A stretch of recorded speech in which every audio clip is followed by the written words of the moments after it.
রাজার ঘরে ছোট রানী এলো পদ্মাবতী, রানী পদ্মাবতী। রাজার আরো 6টি রানী ছিল না সন্তান, পদ্মাবতীর কোলালোতে মিলল সমাধান।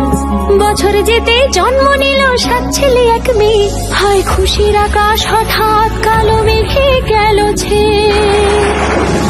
হিংসেতে যায় জ্বলে পুড়ে বাকি 6টি রানী, যুক্তি করে ঘটায় ওরা 7 কুমারের হানি। সুযোগ মতো 7 ছেলেকে মাটিতে দেয় পুঁতে, বাঁচে একা পারুল, ওরা পায় না তাকে ছুতে। ধাইমা বাঁচায় সেই মেয়েকে বড় করে তোলে, 7 ভাইকে পায় যে পারুল 7টি চাপা ফুলে। এত কিছুর পরেও রাজার বিপদ যে কাটে না, সূর্য নগরে সুখের সূর্য আর ওঠে না।